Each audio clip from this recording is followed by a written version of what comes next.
Hi hello வணக்கம். இது next ten academy. இப்போ நம்ம என்ன பார்க்க போறோம்னா சைக்காலஜியில் இம்பார்ட்டன்ட் 100 கொஸ்டின்ஸ் பார்க்கலாம். ஏற்கனவே நம்ம சேனலில் சைக்காலஜி சீரீஸ் அப்படின்னு சொல்லிட்டு இம்பார்ட்டன்ட் கொஸ்டின்ஸ்லாம் வீடியோஸ் இருக்குது. வேணுங்கிறவங்க ரெஃபர் பண்ணி பாருங்கள். இப்போ ஃபர்ஸ்ட் கொஸ்டின் போகலாம். பரிசு மற்றும் தண்டனை மூலம் கற்றலை மாற்றியமைக்க முடியும் அப்படின்னு கருதுகிற கோட்பாடு எது அப்படின்னா எஸ்ஆர் கோட்பாடு, ஸ்டிமுலஸ் அண்ட் ரெஸ்பான்ஸ் கோட்பாடு. அடுத்தது தாண்டைக்கன் முயன்று தவறி கற்றல் பரிசோதனையில் பயன்படுத்தப்பட்ட விலங்கு வந்துட்டு பூனை.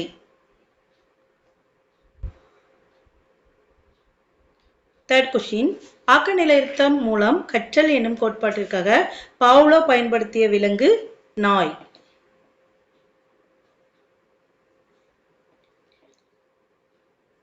நெக்ஸ்ட் கொஸ்டின், கற்றலின் ஆரம்ப நிலையில் ஏற்படுவது சுணக்க நிலை.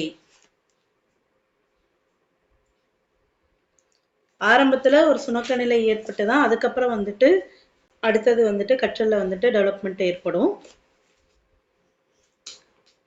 நெக்ஸ்ட் கொஸ்டின், கற்றல் நிலையில் ஏற்படும் தேக்க நிலைக்கு காரணம் குறைந்த அவாவு நிலை, தவறான கற்றல் நிலை, பயிற்சியால் ஏற்படும் களைப்பு. இது எல்லாமே கற்றலில் ஏற்படுற தேக்க நிலைக்கு காரணம்தான்.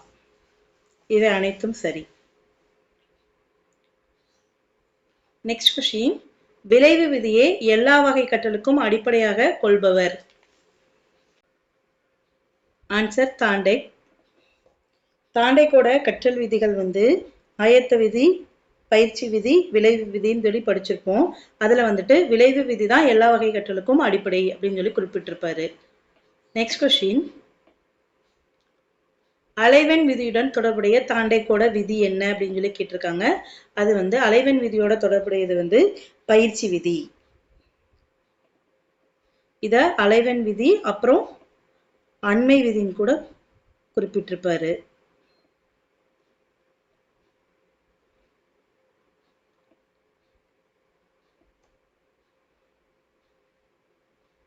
நெக்ஸ்ட் கொஸ்டின், தாண்டைக்கின் கற்றல் விதிகளில் இரண்டாம் விதி எதுன்னு கேட்டிருக்காங்க. இப்பதான் பார்த்தோம்.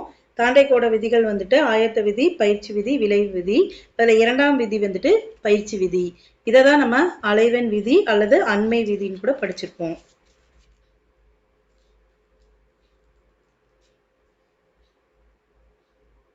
லா ஆஃப் ஃப்ரீக்வன்சி. நெக்ஸ்ட் கொஸ்டின், கற்றல் வளைகோட்டில் உச்ச அடைவை காட்டும் கற்றல் கோடு. உச்ச அடைவை காட்டும் கற்றல் கோடு எதுன்னு கேட்டிருக்காங்க. உச்ச அடைவுன்னு பார்த்தீங்கன்னா டிஇ தான். ஆக்சுவலி அந்த கற்றல் வளைகோடுல கற்றல் வளைகோடை நம்ம என்னன்னு சொல்றோம் அப்படின்னா கற்றலின் வளர்ச்சியை ஒரு வரைபடமாக விளக்குறதா கற்றல் வளைகோடு. அதுல ABCDEFன்னு சொல்லிட்டு அந்த மேப் இதுல கொடுத்துருப்பாங்க. அதுல பாத்தீங்கன்னா உச்ச அடைவு அப்படிங்கிறது டிஇ. இந்த OA என்ன அப்படின்னா ஆரம்ப சுணக்கம்.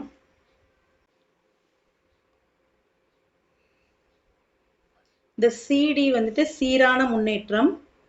DE உச்ச அடைவு. BC தேக்க நிலை.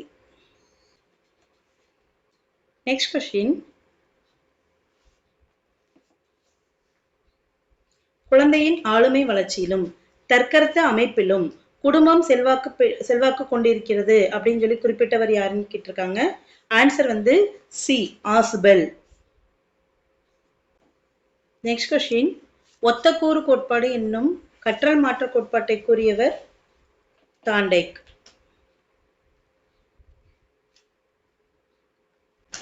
நெக்ஸ்ட் கொஸ்டின், நாம் கற்ற பாடப்பொருள் வலுவிலிருந்து மறைந்து போகும் செயல் தான் நம்ம என்னன்னு படிச்சிருக்கோம் அப்படின்னா மறதின்னு படிச்சிருக்கோம்.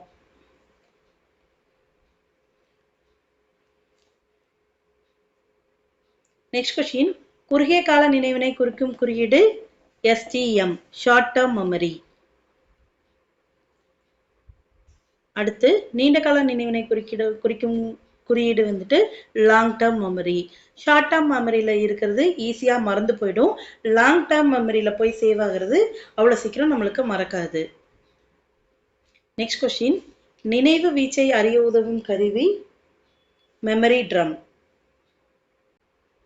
நெக்ஸ்ட் கொஸ்டின், தொடர்பு மாற்ற கோட்பாட்டுடன் தொடர்புடையது கற்றல் மாற்றம்.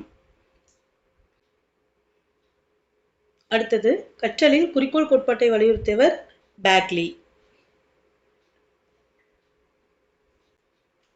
அடுத்ததா பயிற்சி மாற்றத்தை பாதிக்கும் காரணி எது? பயிற்சி மாற்றத்தை பாதிக்கும் காரணிகள்னா கீழ்கண்ட அனைத்தும் தான். கற்கும் பொருட்களின் தன்மை, குறிக்கோள், கல்வி வாய்ப்புகள் இவை அனைத்தும் தான் கற்றல் மாற்றத்தை பாதிக்கும். நெக்ஸ்ட் கொஸ்டின், நினைவு கூறுதல் என்பதில் உள்ள படிநிலை என்னென்னு கேட்டிருக்காங்க. மனப்பாடம் செய்தல், சேமித்து வைத்தல், தொடர்பு கொள்ளல் இவை அனைத்தும் தான் சரி. எல்லாமே சரிதான். மெமரி பண்றோம், அதை சேவ் பண்ணி வைக்கிறோம், அப்புறம் கனெக்ட் பண்ணி ஞாபகம் வச்சுக்கும் போது அது கண்டிப்பா நம்மளால ஈஸியா நினைவு கூற முடியும். அடுத்த கேள்வி, நினைவின் வகைகள். நினைவின் வகைகள் எத்தனைன்னு கேட்டிருக்காங்க.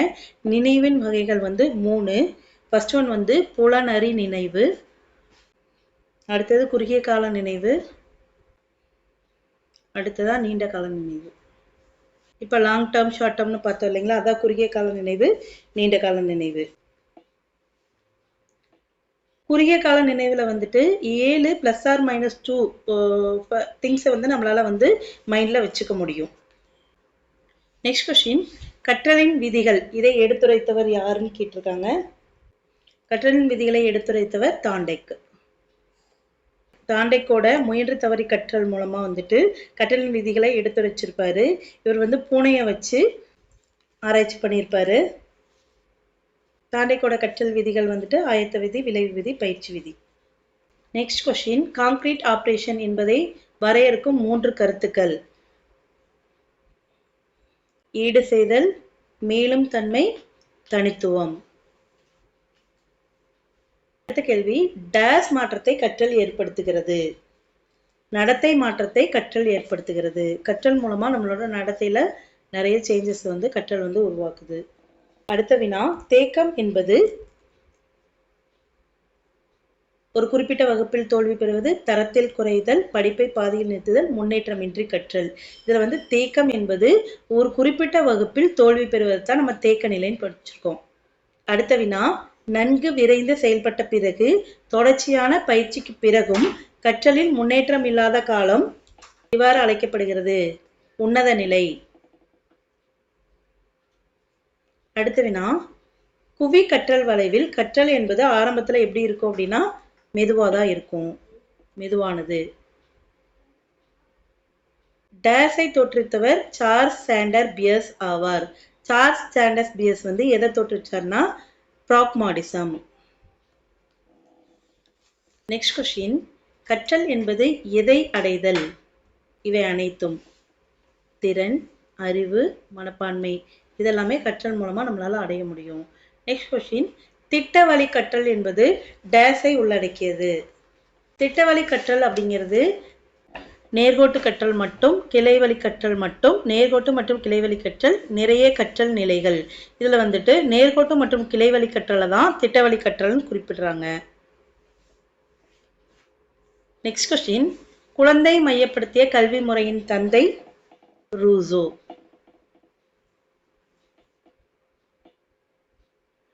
அடுத்த வினா, சிறந்த நினைவின் இயல்பு எது? சிறந்த நினைவோட இயல்பு வந்துட்டு விரைவு, துல்லியம், கால அளவு இவை அனைத்தும் தான் வந்துட்டு சிறந்த நினைவோட இயல்பு. நெக்ஸ்ட், ஆக்க நிலையத்திலே ஆராய்ந்த மனோதத்துவ ஞானி யாருன்னா பாவ்லோ. இவர் வந்து ரஷ்ய நாட்டை சேர்ந்தவர். ஆக்க நிலையத்தம் பத்தி குறிப்பிட்டிருப்பாரு. இந்த ஆக்க நிலையத்தத்தை சிறப்பு ஆக்க நிலையத்தம், எதிர்வினை ஆக்க நிலையத்தம்னு கூட படிச்சிருப்போம். இந்த பாவ்லோவோட ஆக்க நிலையத்த ஆய்வு வந்து யாருக்கானதுன்னா சராசரி மாணவர்களுக்கானது. நெக்ஸ்ட் கொஸ்டின், நடத்தை கொள்கையை பின்பற்றிய உளவியல் அறிஞர்கள் ஏற்குரிய அனைவரும். பாவ்லோ, வாட்சன், ஸ்கின்னர் 3 பேருமே வந்துட்டு நடத்தை கொள்கையை பின்பற்றிய உளவியல் அறிஞர்கள். அடுத்த கேள்வி, இவற்றில் எது காட்சி கேள்வி கருவின்னு கேட்டிருக்காங்க. ஆன்சர் வந்துட்டு தொலைக்காட்சி. தொலைக்காட்சி தான் வந்துட்டு காட்சி கேள்வி கருவி. நெக்ஸ்ட் கொஸ்டின், கற்பித்தலில் கணிப்பொறி உதவுவது. கற்பித்தல்ல வந்து கணிப்பொறி வந்து எந்த மாதிரியான உதவிகளை நம்மளுக்கு புரியுதுன்னா போதனை, தகவல் சேகரிப்பு, பயிற்சி இவை அனைத்தும் சரி. நெக்ஸ்ட் கொஸ்டின், இந்தியாவில் எழுத்தறிவின்மைக்கு ஒரு முக்கிய காரணம் நிச்சயமா வந்துட்டு மக்கள் தொகை தான். அடுத்து, வெகு தொலைவில் உண்டாகும் சப்தத்தால் மாணவரின் கவனம் பாதிப்படைவது கவனக்குறைவு. கிளாஸ்ல நம்ம கிளாஸ் எடுத்துட்டு இருக்கும்போது ஸ்டூடெண்ட்ஸ் வந்து தூரமா போற வெஹிக்கிள் சவுண்டு கேட்டா கூட கண்டிப்பா திரும்பி பார்க்கறாங்க. அப்ப என்ன ஏற்படுது அப்படின்னா கவனக்குறைவு. நெக்ஸ்ட், நினைவாற்றலை அதிகப்படுத்தும் வழிகளில் ஒன்று அதிக கற்றல். அதிகமா திரும்ப திரும்ப நம்ம படிச்சுக்கிட்டே இருக்கும்போது கண்டிப்பா நினைவாற்றலை அதிகப்படுத்த முடியும். Repeat revision. அடுத்து, ஏற்கனவே கற்றதை நிலைநிறுத்த உதவுவது மறுமுறை கற்றல்.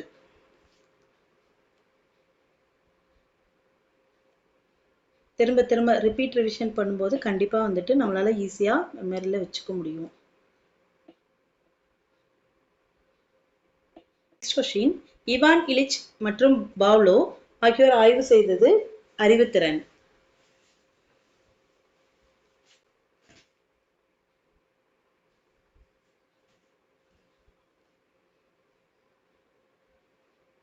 அடுத்து, கல்வியின் அடிப்படை நோக்கம் முழுமையான ஆளுமை. அடுத்தது, பயிற்சி மாற்றத்தில் இணையான மூலங்கள் எனும் கோட்பாட்டை அறிமுகப்படுத்தியவர் தாண்டேக். கொஸ்டின், தாண்டேக்கின் கற்றல் பற்றிய கருத்து. ஆன்சர் வந்து முயன்று தவறி கற்றல். இது வந்து இணைப்பு கோட்பாடுன்னு கூட குறிப்பிடுவாரு. நெக்ஸ்ட் கொஸ்டின், செயல்பட ஆக்க நிலையுறுத்தத்தை தோற்றுவித்தவர் ஸ்கின்னர். இது வந்து கருவிசார் ஆக்க நிலையுறுத்தமும் குறிப்பிடப்படுகிறது. அடுத்தது, செயல்பாட்டு ஆக்க நிலையுறுத்தம். இதுவும் ஸ்கின்னர் தான். செயல்பட ஆக்க நிலையுறுத்தம், செயல்பாடு ஆக்க நிலையுறுத்தம், கருவிசார் ஆக்க நிலையுறுத்தம் எல்லாத்தையுமே குறிப்பிட்டவர் வந்து ஸ்கின்னர். அடுத்தது, உட்காட்சி மூலம் கற்றல் எனும் கொள்கையை கூறியவர் கோக்லர். இவர் தான் வந்துட்டு சுல்தான் எனும் குரங்கு வச்சுட்டு ஆராய்ச்சி பண்ணியிருப்பாரு. அடுத்தது, காக்னேவோட கற்றல் படிநிலைகளின் இறுதி நிலை பிரச்சனைக்கு தீர்வு காணல். இந்த காக்னே வந்துட்டு கற்றல் படிநிலை கோட்பாடு அப்படின்னு சொல்லிட்டு 8 வகையான கற்றல் வகைகளை பத்தி குறிப்பிட்டிருக்கிறாரு. அதுல வந்துட்டு லாஸ்ட் ஒன் வந்துட்டு பிரச்சனைக்கு தீர்வு காணல். அந்த 8வது வந்துட்டு பிரச்சனைக்கு தீர்வு காணல். நெக்ஸ்ட் கொஸ்டின், ஸ்கின்னர் கண்டறிந்த கொள்கை வந்துட்டு செயல்பட ஆக்க நிலையுறுத்தம், செயல்பட ஆக்க நிலையுறுத்தம், செயல்பாட்டு ஆக்க நிலையுறுத்தம், கருவிசார் ஆக்க நிலையுறுத்தம், இது எல்லாமே ஸ்கின்னர் ஃபைண்ட் பண்ணதான். நெக்ஸ்ட் கொஸ்டின், ஆயத்த விதியை தோற்றுவித்தவர் தாண்டேக். நோபல் பரிசு பெற்ற ரஷ்ய அறிஞர் பாவ்லோ கண்டறிந்த கொள்கை உயர்நிலை ஆக்க நிலையுறுத்தம். இதை வந்து தூண்டல் சார் ஆக்க நிலையுறுத்தம் எனவும்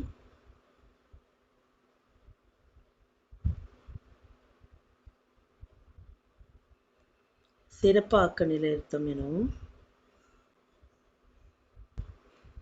எதிர்வினை ஆக்க நிலையுறுத்தம் எனவும்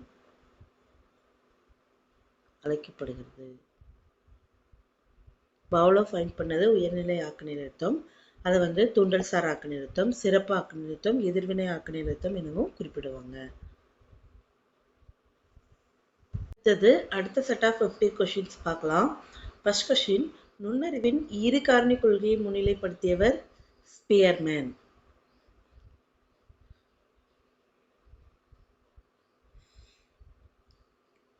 இந்த இரட்டை காரணி கோட்பாட்டை வந்து 1904 வந்து ஸ்பியர்மேன் வந்து வெளியிட்டிருப்பாரு.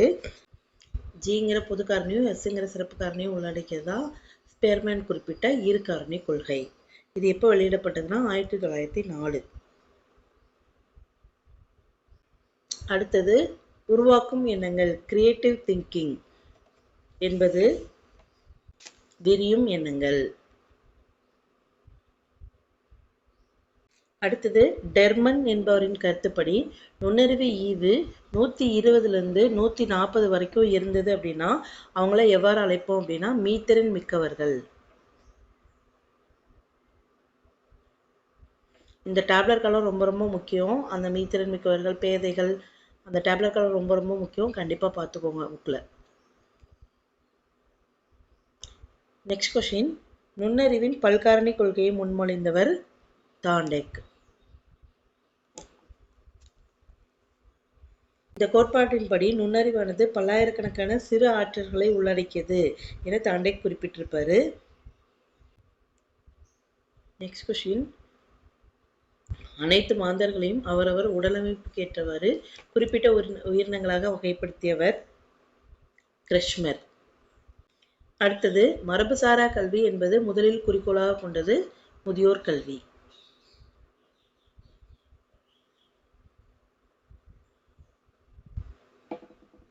அடுத்ததா, நுண்ணறிவு ஈவை கணக்கிட உதவும் சூத்திரம் மனவயது டிவைடட் பை கால வயது இன்ட்டு 100. இந்த ஃபார்முலா வந்து ரொம்ப ரொம்ப இம்பார்ட்டன்ட், பார்த்துக்கோங்க. இதை வந்து குறிப்பிட்டவர் வந்து ஸ்டர்ன்.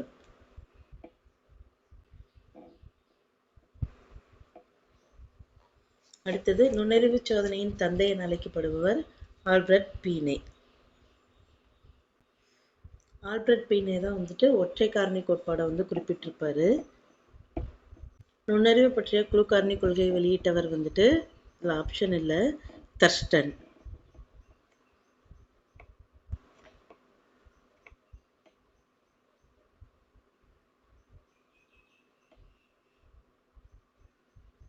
இவர் தான் வந்துட்டு நுண்ணறிவு பற்றிய குழு காரணி கொள்கையை வந்து வெளியிட்டவர். இதை வந்து இந்த கோட்பாடு வந்து காரணி பகுப்பு கோட்பாடு எனவும் அழைக்கப்படுகிறது. இதில் வந்து தர்ஸ்டன் வந்து 7 வகையான அடிப்படை திறன்களை வந்து ஃபைண்ட் பண்ணியிருப்பாரு.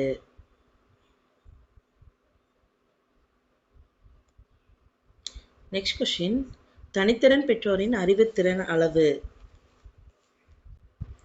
125க்கும் மேல். நெக்ஸ்ட் கொஸ்டின், ஆக்கத்திறன் தொடர்பான மின்னசோட்டா சோதனையை உருவாக்கியவர் டாரன்ஸ். டாரன்ஸ் வந்து இந்த மின்னசோட்டா சோதனையில் வந்துட்டு 5 படிகளை வந்து மாணவர்களுக்கு எடுத்துரைக்கிறாரு. நெக்ஸ்ட் கொஸ்டின், மாணவனின் சிந்தனை வினாவிற்கான விடைகளை நோக்கி விருந்து சென்று பல பொருத்தமான விடைகளை தர காரணம் விரிசிந்தனை. விரிசிந்தனையை பக்கவாட்டு சிந்தனைன்னு கூட அழைப்பார்கள். நெக்ஸ்ட் கொஸ்டின், புதியன கண்டறியும் ஆக்கத்திறன் சிந்தனையில் 4 படிநிலைகள் இருப்பதை கண்டறிந்தவர் கிரஹாம் வாலஸ். வந்து ஆக்கத்திறன்ல 4 படிநிலைகள் இருக்கிறதா குறிப்பிட்டிருப்பாரு. வந்துட்டு ஆக்கத்திறன் சிந்தனையில 4 படிநிலைகள். நெக்ஸ்ட் கொஸ்டின், ஆக்கத்திறனை கண்டறியும் புதுமை பயன் சோதனையை கண்டறிந்தவர் யார்? மால்ஸ்மேன். அடுத்தது, புதுமையான தனித்தன்மை உள்ளவற்றை படைக்கும் திறன் டேஸ் எனப்படும் ஆக்கத்திறன். ஆக்கத்திறனுக்கு அடிப்படையாக விளங்குவது விரிசிந்தனை. நெக்ஸ்ட் கொஸ்டின், அறிஞர் கில்போர்டு கண்டறிந்த ஆக்கத்திறன் சோதனை தலைப்பு தரும் சோதனை. நெக்ஸ்ட் கொஸ்டின், ஆக்கத்திறனை கண்டறியும் சிக்கல் தீர்வு முறையினை கண்டறிந்தவர். சிக்கல் தீர்வு முறையினை ஃபைண்ட் பண்ணவர் ஆஸ்போன். அடுத்தது, ஆக்கத்திறனுடன் தொடர்புடையது விரிசிந்தனை. நுண்ணறிவுக்கு வந்துட்டு குவி சிந்தனையும் ஆக்கத்திறனுக்கு வந்துட்டு விரிசிந்தனையும் தொடர்புடையது. அடுத்தது, மாணவனின் சிந்தனை வினாவிற்கான விடையை நோக்கி குவிந்து செல்வது டேஸ் எனப்படும். குவிந்து செல்வது குவி சிந்தனை. இதனை வந்து செங்குத்து சிந்தனைன்னு கூட அழைப்பார்கள். நெக்ஸ்ட் கொஸ்டின், டாரன்ஸ் குறிப்பிடும் ஆக்கத்திறனின் பண்புகள் மொத்தம் எத்தனை? மொத்தம் வந்து 5. நெக்ஸ்ட் கொஸ்டின், WAS என்பது வெஸ்லரோட adult intelligence scale.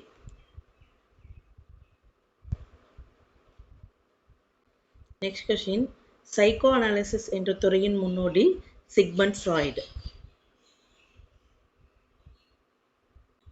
Next question, கவனித்தல் என்பது தன்னலம் சாராமல் நம் முழு வாழ்க்கையும் பார்ப்பது என்பதனை கூறியவர் ஜே கிருஷ்ணமூர்த்தி. அடுத்ததா, கில்போர்டோட நுண்ணறிவு படிநிலையின் அமைப்பின் அங்கமாக அமையாதது எதுன்னு கேட்டிருக்காங்க. கில்போர்டு வந்துட்டு நுண்ணறிவு கட்டமைப்பு கோட்பாடு அப்படிங்கிற கோட்பாடை வந்து வெளியிட்டிருப்பாரு 1966ல். இதில் வந்துட்டு 180 உருப்படிகளை பற்றி குறிப்பிட்டிருப்பாரு. இதில் வந்துட்டு வராதது வந்துட்டு ஒழுங்குமுறை. அடுத்தது அறிவாற்றலின் திறவு வாயில்கள் எனப்படுபவை ஐம்புலன்கள்.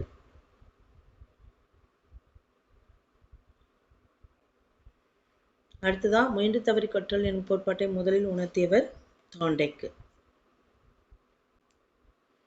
அடுத்ததான் நடத்தை கோட்பாட்டின் அடிப்படை தூண்டல் துலங்கல் தொடர்பு, ஸ்டிமுலஸ் அண்ட் ரெஸ்பான்ஸ்,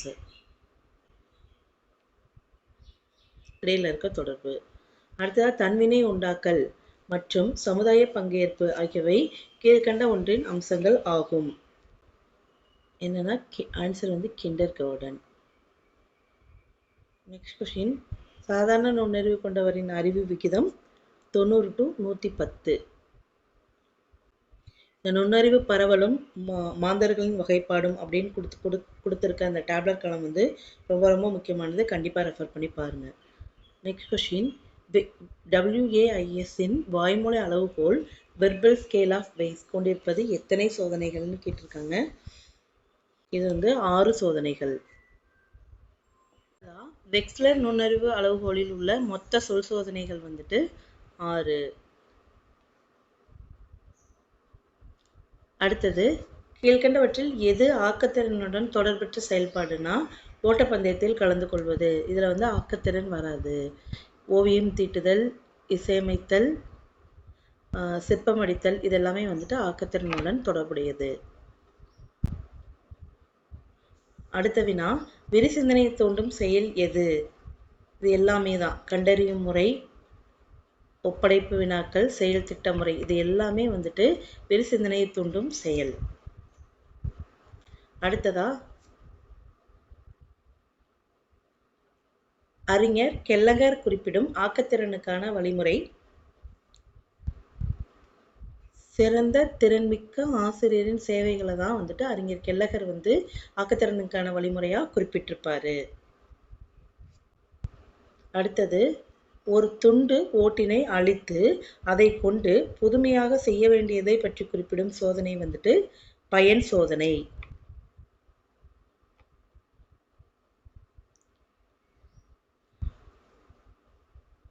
அடுத்தது ஆக்கத்திறன் வளர்ச்சிக்கு தடையாக இருப்பது. இவை அனைத்துமே தான்.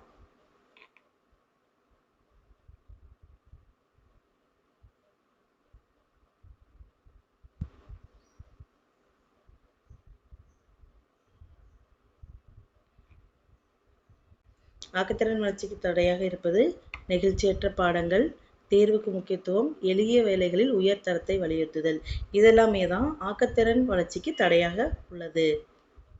நெக்ஸ்ட் கொஸ்டின், மூளைத்தாக்கு என்பதுடன் தொடர்புடையது பிரெயின் ஸ்டோமிங் ஆக்கத்திறன். அடுத்ததா மூளைத்தாக்கு அல்லது கருத்துப்பொழிவு என்பதில் உள்ள விதிகள் மொத்தம் 4. பிரச்சனைக்குரிய தீர்வை மனமே திடீரென எடுத்து கூறுவது போன்று எதுல குறிப்பிட்டிருப்பாரு அப்படின்னா உட்காட்சி வழிகற்றல்ல கோஹ்லர் வந்து குறிப்பிட்டிருப்பாரு. உட்காட்சி வழிகற்றல்ல கோஹ்லர் வந்து அந்த குரங்கை வச்சு ஆராய்ச்சி பண்ணும்போது அந்த குரங்கு வந்து நிறைய டைம் வந்து அந்த ட்ரை பண்ணும்போது அதுக்குள்ளேயே பிரச்சனைக்குரிய தீர்வை வந்து அந்த குரங்கோட மனமே எடுத்துரைப்பது போன்று கோஹ்லர் வந்து குறிப்பிட்டிருப்பாரு. அடுத்தது அட்டையிலான வெட்டுருவாக்களை கொண்டு பல புதிய உருவங்களை தயாரித்தல் என்பது மொழியில்லா சோதனை. அடுத்ததா ஆக்க சிந்தனையின் விளைவு என்பது புதுமை.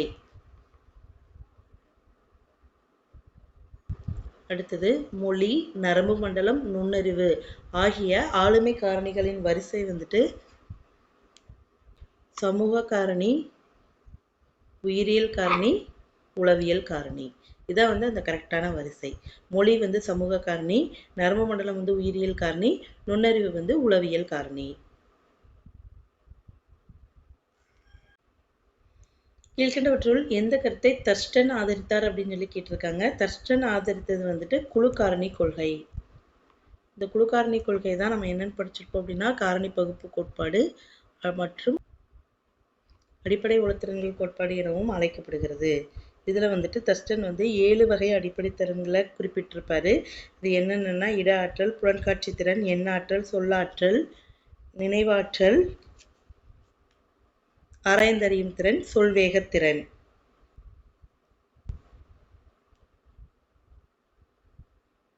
அடுத்ததா கெஸ்டால்ட் அப்படிங்கிற ஜெர்மானிய வார்த்தை குறிப்பது முழுவதும்.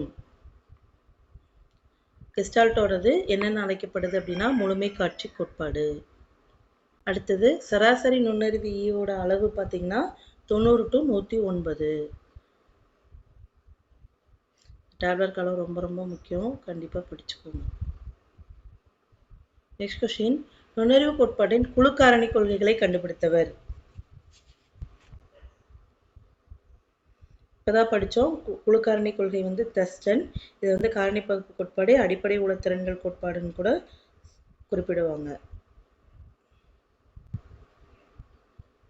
பீனேவோடது ஒற்றை காரணி கோட்பாடு, ஸ்பியர்மேனோடது இரட்டை காரணி கோட்பாடு, தஸ்டனோடது குழு காரணி கொள்கை, தாண்டைக்கோடது பல்காரணி கொள்கை. அடுத்தது நுண்ணறிவு செய்ய சோதனைகளின் குறைபாடு. தேவைப்படும் பொருட்களின் விலை அதிகம், பயிற்சி பெற்ற சோதனையாளர்களால் மட்டுமே இதை வந்து பயன்படுத்த முடியும். மேற்கூறிய இரண்டும் தான்.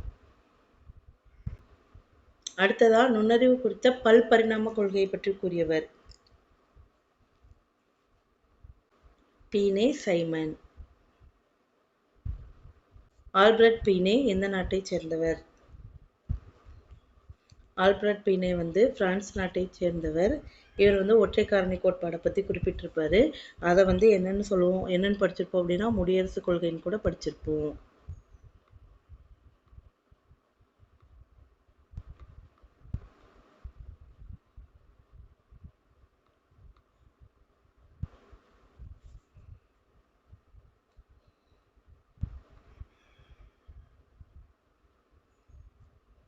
இவர் வந்துட்டு ஒருவருடைய நுண்ணறிவு ஈவு என்ற ஒற்றை மதிப்பை கொண்டு அவங்களோட நுண்ணறிவு அளவிட முடியும் அப்படின்னு சொல்லி பீனே வந்து கருதினாரு.